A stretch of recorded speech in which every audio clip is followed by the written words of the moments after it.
Today we are talking about how your true self is locked away and trapped in your fears. We're going to talk about how to break free from your fear, how to overcome your fear so you can live a true life where you are in control and not being controlled by unconscious forces. So there's this quote by Carl Jung that I really love, and Carl Jung said, "Where your fear is, there is your task." Your fear is where all of your growth is located. You see, so many people today get stuck in an endless, monotonous cycle where they are not actually living, but simply just existing. And this is largely due to the fact that they are in constant fear of the new, constant fear of the different, constantly fear of the unknown. And this keeps you and everyone who succumbs to this in bondage. But we can break free from this and we can overcome our fears and live a true life of freedom. And that's what we're going to be talking about today. I'm going to be telling you a little bit of, personal examples. We're going to be diving into the shadow self. We're going to be diving into Carl Jung. We're going to be diving into how to face the darkness within ourselves and live a life that is truly and consciously guided by our minds rather than being controlled by external or internal forces outside of our control. So let's begin, my friends. It's going to be good. As always, please like and subscribe. This information that I share on my channel is about helping consciousness be raised here on Earth so that we can create a planetary civilization, and we need it desperately. We need to reach the next level of consciousness as a whole. So please like and subscribe. I appreciate it. It takes just a second. Also, if you want to help me create bigger and better videos, support over on Patreon, patreon.com/MorgueOfficial. It helps out a lot. I really appreciate it. And you'll get access to all of our members only videos, and they're pretty good. We're having a members only video right after this. It's great. The members only video that we're talking about today is how your mind is actually bigger than the universe, that your mind isn't actually in the universe, but rather the universe is within your mind. It's going to be a really great topic. So that's what we're talking about. If you want to have access to that and all of our members only videos, there's a lot of them, a new one every single week. Just support at any tier at all on patreon.com/MorgueOfficial or tier 2 or higher right here on YouTube by hitting the join button right below this video. And as always, my friends, remember that there are scammers in the comments, people pretending to be me, saying to join my WhatsApp, join my Telegram. I don't have a WhatsApp. I don't have a Telegram. That's not me. Don't listen to it. There are also people and groups out there who don't like me, don't like what I'm doing, who don't like our group and what we're doing. And they're spreading a lot of misinformation and disinformation. So just, hey, use your head, use logic and reason, and don't fall for the BS. All right, here we go, my friends. We are talking about how your true self is locked away in your fears, how to overcome fear, how to overcome those barriers, those things that are limiting your life. Now, this is something that I know and have firsthand experience with because, like I said earlier, the quote by Carl Jung says, "Where your fear is, there is your task." And that's absolutely true. Now, I'm going to give some examples in my life about how I overcame personal fears and how it led to growth. But I want to bring up a couple different articles that we're going to be taking a look at. Okay, so we're going to be taking a look at some excerpts from an article called Harnessing Jung's Wisdom, Where Your Fear Is, There Is Your Task by Success Minded, as well as a few excerpts from Your True Self is Trapped in Your Fears by Knowledge Collectives. And so we're going to be taking a look at this. And if you enjoy what I'm reading, some of these excerpts, go support Knowledge Collective over on medium.com. Go check the other source, Success Minded, if you'd like. I'm not sure about all of their content, but I like this particular article that they wrote. And so Knowledge Collective says we all have fears. Some of them feel like tiny ants nibbling away at our confidence, other like towering beasts that cast long, dark shadows over our lives. It's like we built this freaking huge tower of fears over time, layer by layer, brick by brick, and now we're stuck inside. The view sucks in here. All we need is some more fears and doubts. We forget that there's a whole beautiful world outside this limiting tower. And I love that. That's absolutely right. This idea of we get boarded in, we get locked into this tower made of our fears, where we can't go out and venture out and do the things that we really want to do. So The success-minded also says, do you ever catch yourself turning down opportunities or playing it out safe out of fear of failure, judgment, or the unknown? If so, you're far from alone. We all have fears holding us back in life. And that's the important thing to understand. Like Knowledge Collective said about how our fears are like a tower that we lock ourselves into. This is reflected in what Success-minded is saying over here, where it's pointing out that do you ever and think about this for yourself. Do you turn down opportunities because you want to play it safe, or a fear of failure, or a fear of the unknown? So we all have fears holding us back in life, and that's important to understand. And a very big case in point for me was I had a fear of public speaking. Believe it or not, I had a fear of public speaking. I was deathly afraid of public speaking. Now, before I talk about that, though, I also had a phobia of needles. I was terrified of hypodermic needles. If I would get a shot, at the doctor's office, I would pass out. I just had a terrible fear of needles. So what did I do? To get over that fear, I started piercing myself every day. Now, please don't do that. Do not do this. That's not a thing you should do. But I'm just using that as an example of something that I did for that particular fear. Now, just so you know, I am an extreme stunt artist. I do many extreme stunts. I do things like sword swallowing. And it kind of started from me looking to constantly overcome limitations and challenges.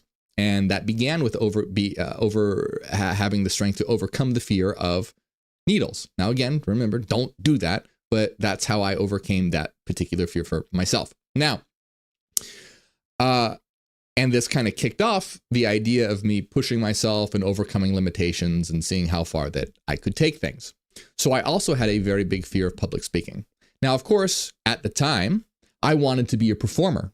For those who might be new to the channel, before I was on YouTube doing these sorts of things that I do now, I was an extreme stunt performer, things like sword swallowing. Things that have to do with needles, things that have to do with hooks and scythes and all kinds of strange things. So I wanted to be a performer. And so, of course, to be a performer, you have to be in front of people. And I was absolutely terrified of public speaking. It terrified me.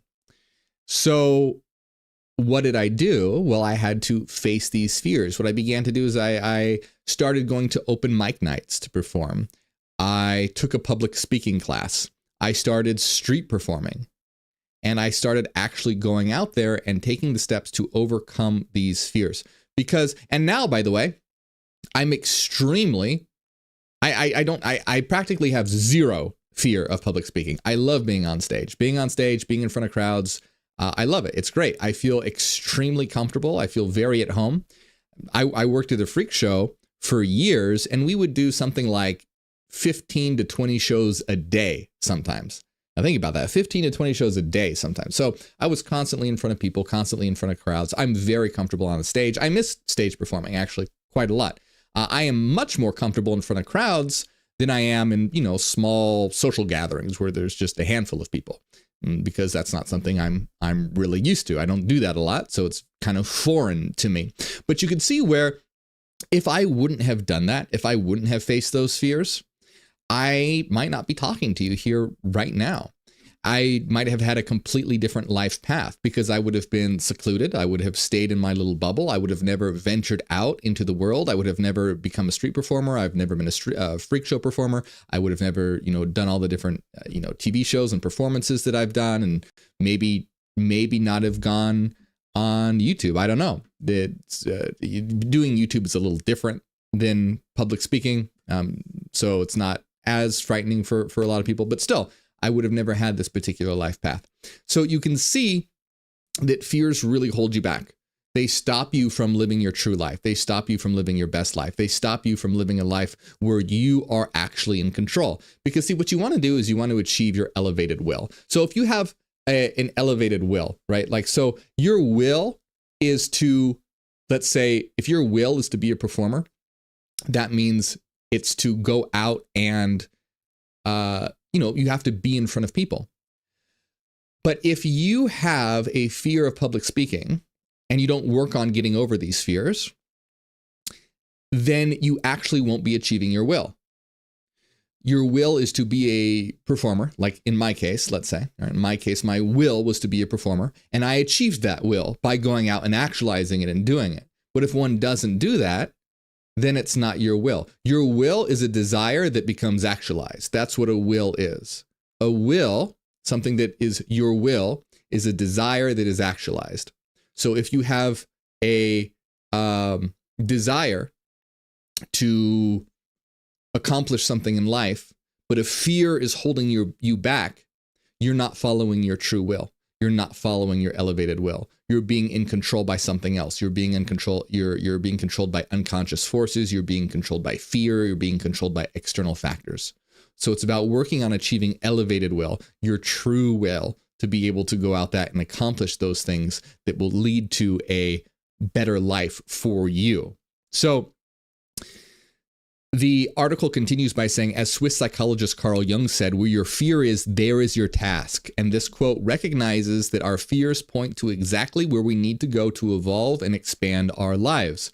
And that's very true. Now, there are certain fears that there are some exceptions. You know, if you have a fear of spiders, let's say, you know, there's probably nothing really holding you back there. If you have a fear of spiders, it's not like, oh, well, you really need to go and do that to be able to evolve. I would probably be helpful, but it's not something that's direly necessary. It's not something that's going to be a barrier, something that's holding you back. Whereas something like public speaking, a fear of public speaking could be holding you back, or a fear of taking a risk by taking a new job opportunity, or following your passions rather than a secure, typical career that most people would follow. Your fears indicate where you need to grow. And, you know, even in an example like being afraid of spiders, that's still an area where you could grow. It's not a very important or necessary thing to face, unless, for example, you wanted to be someone who studies spiders. If that's your goal in life, then yes, in that case, then that would be a fear that you'd want to get over. But I don't think that most of you probably want to do that. If you do, that's great for you. Jan maybe would want to do that. I would not want to do that. I don't like spiders. I don't have like a huge phobia of spiders, but I'm not a fan. Not particularly a big fan of spiders. But I'm getting a little off topic here. Fears indicate where you need to grow. Fears indicate areas that are holding you back. And another quote by Carl Jung that I want to mention that I think is really good, because this doesn't just affect us personally. The problem is that fear collectively is what contributes to all of the hate and destruction that we have in the world. Because all of the hate and the destruction that we have in the world can ultimately be traced back to fear of the self, or fear of the other. And when I say fear of the self, it's fear of the aspects of the self that are unconscious and then get projected onto the other. And then the other is seen as a threat and wanting to eliminate them. Like, for example, let's say that you have a homophobic individual. A homophobic individual, not all of them, but some of them often have internal sexual desires to be with members of the same sex. Like, if you have a homophobic man, he may very well have the unconscious desire to sleep with a man. That's not always the case, but it's surprisingly often the case.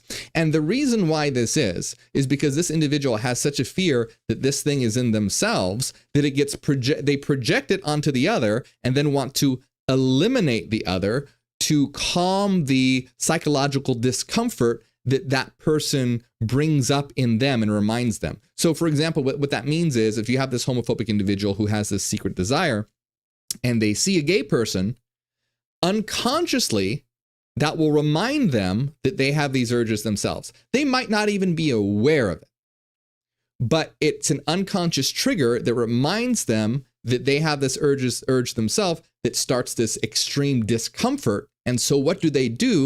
They project and they start expressing hatred towards gay people. Why? Because it's a way of quelling that psychological discomfort. it tells them and projects, look how much I hate gay people. Clearly, I'm not gay myself. Look at all the things that I do to show that I am against this. Clearly, I'm not this myself. And that's just one of many different examples. You have a lot of misogyny, fear of women, most things that are considered just different from standard cultural norms, things that people have been taught and brought up with, because it's the unknown. It's the different. It is that which they either fear because it's unexplored, or because they fear being ostracized from culture, or so many other different reasons. But the reason why I bring this up is, like I said, is that so much of the hatred and division and destruction that we have in the world today originates from fear. And we need to stop living in this fear mindset. So this other quote by Carl Jung that I really love says, people will do anything, no matter how absurd, to avoid facing their own souls. The only thing we have to fear on this planet is man. And that's such a good quote. And that's absolutely true. People will do anything, no matter how crazy it is, to face themselves, to face their own inner world, to face their own mind. They will constantly distract themselves, create insane religious stories and beliefs, go out on, insane escapades and destructive acts just because they're afraid of facing what lies within themselves. And says the only thing we have to fear on this planet is man. And that's absolutely right. And humanity hasn't had enough time. It's about high time that humanity stops all this ridiculousness, grows up spiritually, and realizes what they are, where they are, why they are here, do the inner work, and help us create a new world and stop all this fear, stop all this hatred, stop all this destruction, and stop all this division. And you can tell when people who are obsessed with division and hate, and they're just constantly spewing disgusting attacks. And you see this so much on the, like with right wingers. It's extremely bad. And so much of it comes from a place of fear. And I'm getting a little ahead of myself here, but let's continue with this article because it's quite good. It says, the quote that Carl Jung says, where your fear is, there is your task, recognizes that our fears often point us directly towards areas of life that require inner work and development. Jung suggests that the things that make us most afraid tend to highlight our perceived weaknesses, skill deficits, or undeveloped aspects of self. Fear draws our attention to the parts within, crying out for expansion and evolution. The tasks and situations we dread most are actually guideposts for where we need to go next to access our full potential. Again, that's very often right. Think about the different things that really terrify you in life, big life decisions. And you'll see that those are exactly the areas of life that, if conquered and overcome, could contribute to a much richer and vibrant life. Those are the areas that one needs to face. Those are the areas that one needs to work on. And, like I said, case in point, if I didn't take the steps to overcome my fears, I probably wouldn't be here talking with you right now on YouTube. Who knows what I would have locked myself into. So, and another aspect that we have to understand too is that we all have a shadow. We talk about the shadow self a lot, and the shadow self is also a big area of fear. It's all the parts of ourselves that culture and society and external forces in general have deemed as unacceptable. And so we have relegated these aspects of our personality and self in the unconscious shadow. So our shadow is filled with things that make us very uncomfortable, that make us very fearful. And so it can be very scary to face the shadow and recognize that you have these aspects of yourself that are difficult to face because of that resistance put forward by culture and society. Culture and society have deemed certain aspects of the self as being negative, but you can actually find that they can be very enriching. There's a lot of very positive aspects in the shadow if you have the courage to face it. For example, in the shadow, there is often a lot of individuality, will, and creativity and independent thinking. And why is that? Well, because culture creates a system of conformity and sameness. Anything that is out of the ordinary gets made fun of, or you get punished. You know, let's say you wear clothes that are a little out of the ordinary. People at school are going to make fun of you. You wear makeup. If you're a boy, you're going to have people make fun of you. You might even be punished by your parents. And these creative aspects of yourself, you deny that they exist, and you push them into your unconscious to avoid these situations. Also independence, because people don't like independent thinkers. Independent thinkers often go against the grain, against the status quo, against what is acceptable, or go beyond. Anything that goes beyond the average, the normal, and the bland. And that's the thing is, right, what kind of life do you want to have? Do you want to just exist, or do you actually want to live? Do you want to have a banal, mediocre, bland, boring, vanilla life? Or do you want to have a life of vibrancy, an exciting life, a powerful life?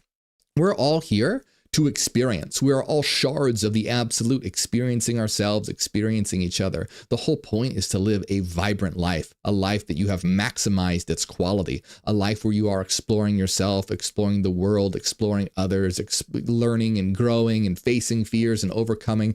That's what this is all about. And so it's a choice that you have to make. Do you want to live a monotonous hamster wheel sort of life, or do you want to face your fears, overcome them, and truly create yourself into a masterpiece? You are a living piece of art, but are you going to be a blank canvas, or are you going to be a beautiful masterpiece that when people see it, they just become in awe and they understand and their minds are opened because of what you are expressing and what you are projecting?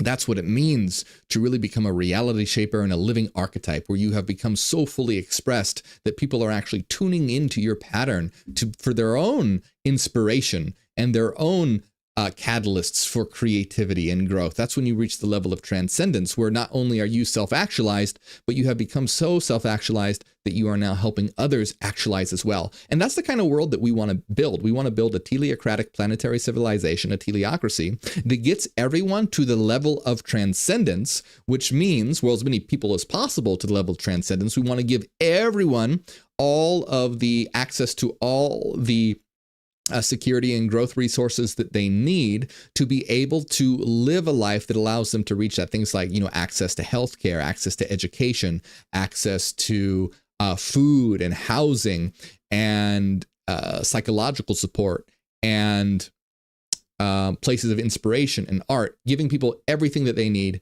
to not just survive, but grow and thrive, so that we can build a society where people are reaching that transcendence stage, where it's a society of self-actualized individuals that are helping each other actualize. That's a real, living, vibrant world. It's not the slave society that we live in right now, where it only benefits the elite at the top while everyone else is slaving away for their benefit. We need a completely different type of society, a planetary society that operates on a higher consciousness, a higher level, where we're all helping each other actualize and grow.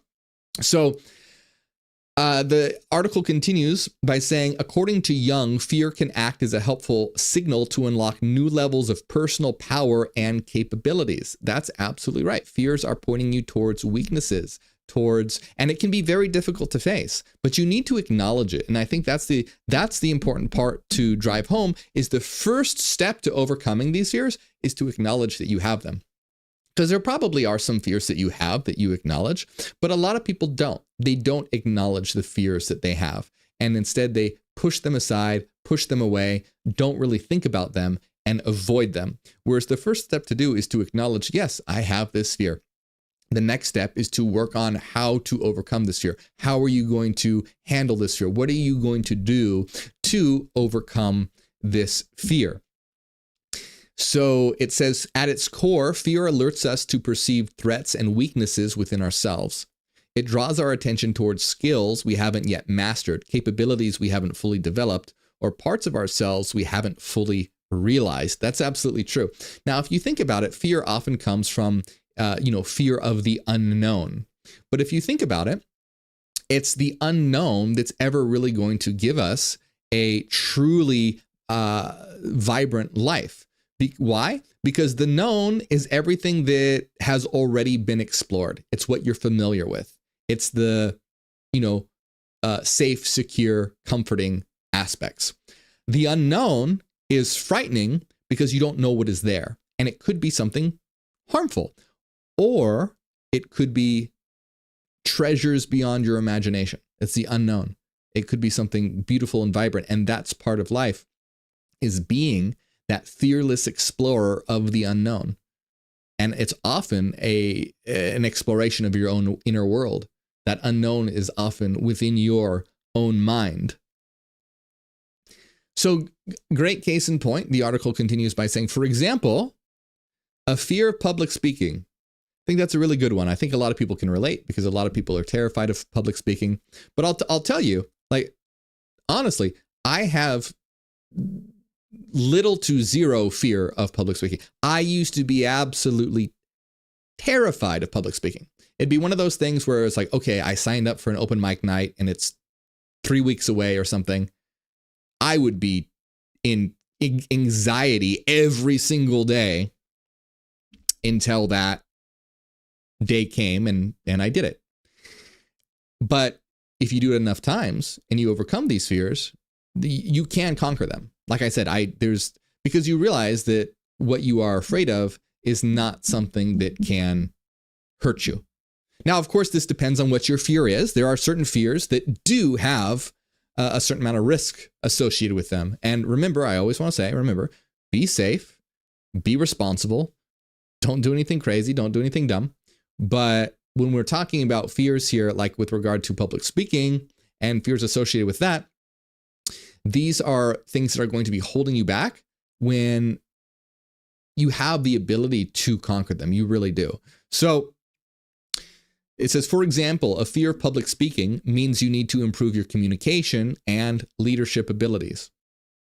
That's absolutely right. A fear of vulnerability likely indicates you have work to do around deepening self-intimacy, building trust in relationships, and embracing openness. And this is I recommend taking some time, 10 minutes, 20 minutes, 30 minutes, however long, an hour if you want. 10 minutes though would be fine, to really sit down and think about the things that you are afraid of. Make a list of the things that you fear, and make a list of the things that you fear, and make a list of the what you think that they are indicating that you could improve on in your life to lead a better life. Think about your fears. Think about why you fear them. Think about what they are rooted in. Because, for example, a fear of public speaking isn't just literally being afraid of being in front of people. Public speaking isn't about being afraid of being in front of people. Public speaking is a fear of failure. Public speaking is a fear of judgment, of criticism. So when you think about your fear of public speaking, don't just think, oh, I have a fear of public speaking. Think, oh, I have a fear of failure. I have a fear of criticism. I have a fear of judgment. And think about, well, why do I have a fear of failure? Why do I have a fear of criticism? Why do I have a fear of judgment? If I fail, so what? If I go up and, I'm supposed to give a speech and I screw up and I forget what I'm supposed to say and I just stand there looking like an idiot and I fail, oh, what's the problem? There's really nothing to be afraid of. A lion's not going to jump out and eat you because you failed. People criticize you, so what? There's nothing that can hurt you. It's nothing that can damage you. It's really nothing to be afraid of.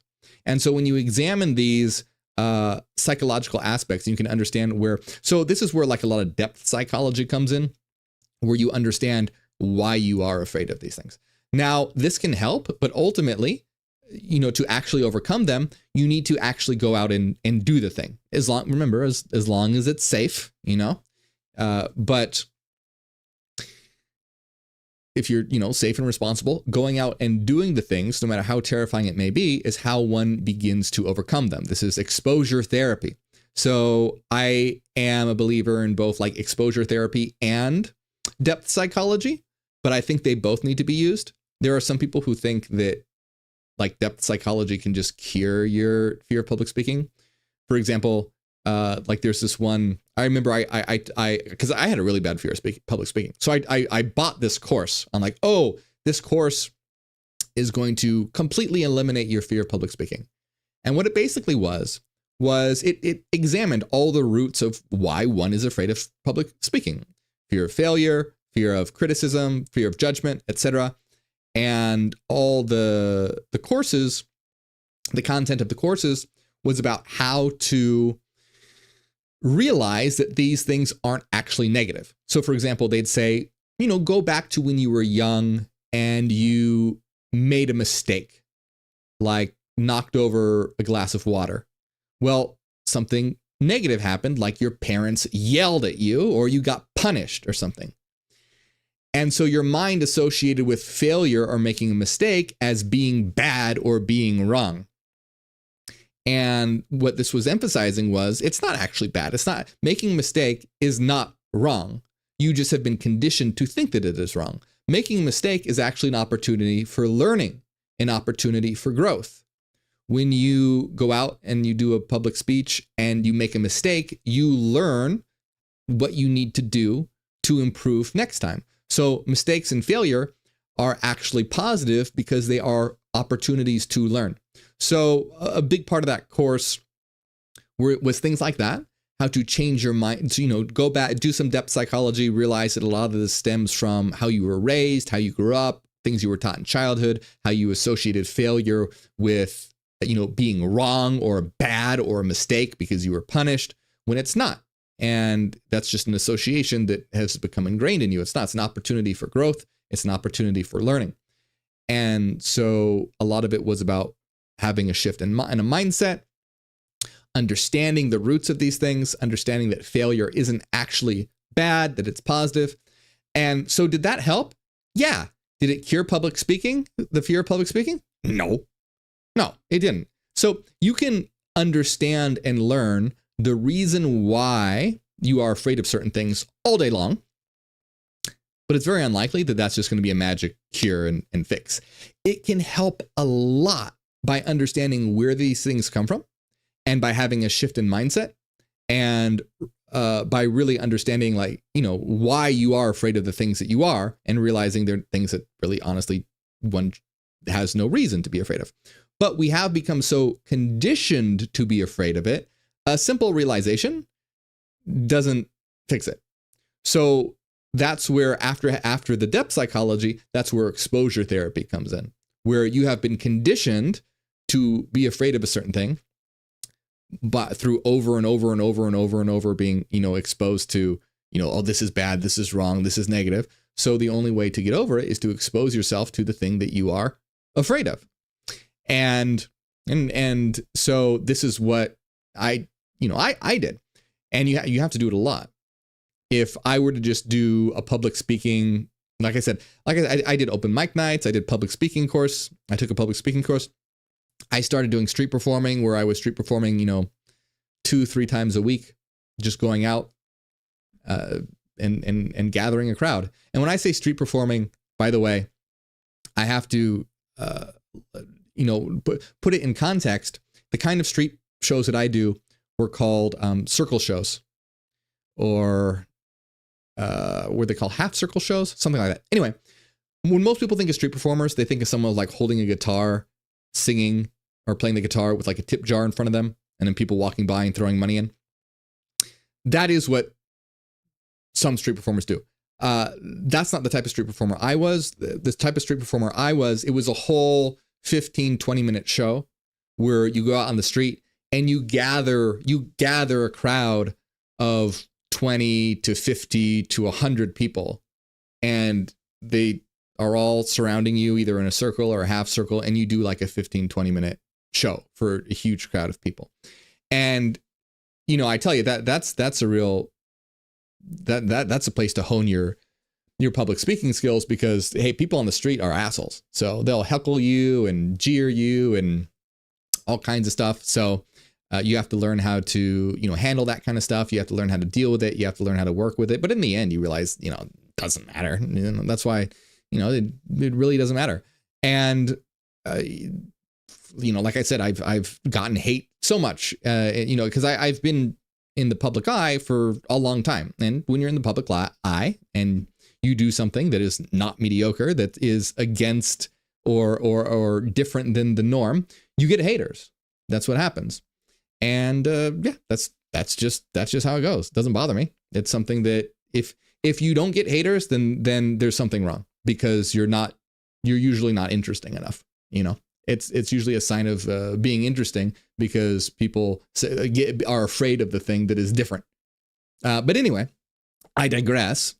When you want to overcome something and you're doing exposure therapy, you have to actually do the thing that you're afraid of over and over and over and over and over and over again. Again, be healthy, be safe, be responsible. And if you have like a really big, crippling phobia or anxiety, talk to a psychologist, talk to a therapist.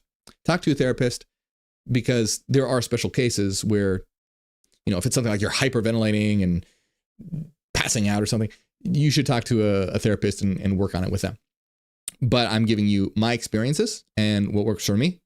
So the article continues by saying, so rather than just an unpleasant emotion to escape, Young suggests reframing fear as a helpful signal about areas of self-improvement. And that's a great idea. See how you reframe these things. You reframe fear instead of just being, oh shit, I'm afraid of something, I'm going to avoid this thing. You think of fear as a signal, like you get an Amber Alert on your phone or something. Beep, beep, beep. You have I have a fear. What is this fear trying to indicate to me? What is this fear trying to tell me? What is it indicating that I need to improve in my life? You see, you have this big shift. Instead of just being, oh, I'm afraid, avoid. You look at the fear as a signal. You look at the fear as an indicator to find what it is in your life that you need to improve and work on. It becomes a signal. So the tasks that scare you most are often exactly the ones that will lead to tremendous personal growth when you finally face them. And it says, how come confronting fears matter? It says pushing past limiting fears provides many benefits, like building confidence and resilience, reducing anxiety and worry, promoting empowerment and freedom, unlocking hidden potential, opening up new possibilities, discovering new strength, expanding your comfort zone, fostering emotional strength. And that's absolutely true. When you think about the things that are limiting you in your life, you will find that it's always surrounded by fear. It's often fear of the unknown. And I understand it. Fear is a very powerful emotion. It is something that has developed as a survival mechanism to keep us alive, because we fear things that we aren't familiar with. Because, as we evolved, if you go into a dark forest and you don't know what's in there, you can be eaten by a lion. And or a bear, I should say, if you're going in a forest. And so the issue here is that we need to look at them, though, in our modern world that we live in, as indicators for where we can improve on in life so that we can live a more fully actualized life. It says avoiding fear stunts your growth, but moving through your fears expands your skills, resourcefulness, and maturity. It allows you to show up fully as your authentic self, unburdened by self-doubt or limitations. So it says, when a fear feels like Mount Everest, remember you can break it down into smaller steps. And let's see what it has to say here. So it says, 1, start small to build tolerance incrementally. For example, give a 2-minute speech instead of an hour. And I think that this is a good advice. You can start out slowly, but you want to make sure that you do eventually increase it. You don't want to get stuck in that. So for example, if you were going to give a 2-minute speech instead of an hour, right? I would say, but make sure you're giving a 2-minute speech every single week. It would be better to do a 2-minute speech every week than an hour speech once a month. Because you need to constantly, because when you do it, you realize, oh, that's not so bad. Why was I so worried? That wasn't bad at all. Even if you mess up, you go, oh, well, that wasn't so bad. I messed up. So what? There might be some discomfort with it, but you really realize, oh, wow, I was afraid for nothing. But if you have it spaced out, so you're only doing once a month, you start to get afraid again. It starts to, that feeling of, oh, that wasn't so bad, starts to wear off, and the fear starts to creep up again. So it's like you have all this fear. You do the thing and you realize, oh, that's not so bad. But then if the time you do it again is in an interval that's lengthy, your fear is going to start to build again, and you're going to start to be afraid of that up. So ultimately you're not going to make very much progress. And it's, if you were to do, though, a 2-minute speech once a week, I mean, really, ideally, it would be even close. You know, if you really want to get over it fast, you'd want to, the more you do it, the faster you're going to get over it. And it's going to become like second nature. You're not even going to think about it anymore. So when you are exposed to it in shorter intervals, you don't have the time for the fear to build up. You do it and you realize, oh, that's not so bad. I have another one to do 2 days from now. No problem. And well, it might not be no problem, but oh, not okay. This one wasn't so bad. That one probably won't be either. And then you do it and it's not so bad. And then you have another one a couple of days later and it's not so bad. And then you start to realize, hey, this is fine. And I can actually start to enjoy this. But if they're spaced out far, the fear is just going to keep returning, and it's not going to be much help. That's why, because that's because when I started doing open mic nights and public speaking, like even that wasn't like the public speaking class, like you still only gave a couple speeches, and it was a college course that I took. And so that particular course that I took, I think you only give like 3 speeches. So it really wasn't that much. And you do open mic nights, you do maybe those a couple times a month or something. But what really had me get over the fear was doing street performing, where I was doing it 2 to 3 times a week. And that had me get over it very, very quickly. But anyway, you don't have to jump right into it. You can start, if it's easier, you can start slow, but you ultimately have to ramp it up. But it's one of those things that sometimes it's just better to jump in and do it, because you're going to realize you're really dragging it out. You know, it's something that it's really not that bad. So if you just jump in, do it a lot of times and realize, hey, that's not a problem, rather than spending a year doing it at small bits of a time and having anxiety constantly, thinking about, dreading the next date that's coming up, that's going to be a problem. So another piece of advice is gather knowledge to demystify the fear. Understanding diffuses anxiety. And I agree. That's what we talked a little bit about with depth psychology, understanding the roots of fear and why you fear things. Doesn't ultimately, in my opinion, make the fear go away, but it can help shift your mindset. It can help in your understanding. It can help in learning. Reframe the fear as excitement to channel nervous energy positively.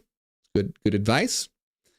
Yeah, that's I like that. One can use it as a motivator during whatever aspect it is that you're doing. Practice calming techniques when feeling anxious or overwhelmed. Develop skills through mentors, classes, books, or experiences.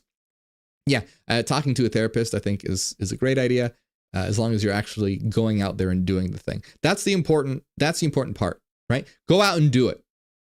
As long as it's safe, you're being responsible, and it's not like a huge phobia where you're having panic attacks or something. If you have to see the therapist, talk to your therapist first. But, in a reasonable sense, you just need to go out and do the thing. And this is good advice in most aspects in life. Just, you need to go out and do it. Stop thinking about it. Stop theorizing about it. Just actually do it. Lean on social support, like joining a group or talking it through. Focus on celebrating progress, not demanding perfection. Yes, and that's huge as well. You learn so much by doing.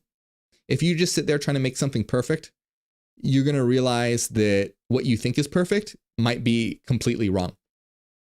And you need to actually go out there and see what works and see what doesn't work. So the next time fear is holding you back, remember Jung's quote, see the fear as a signal towards growth, then slowly but surely take steps to transform the fear into power. The only way out is through. Your expanded potential just lies on the other side.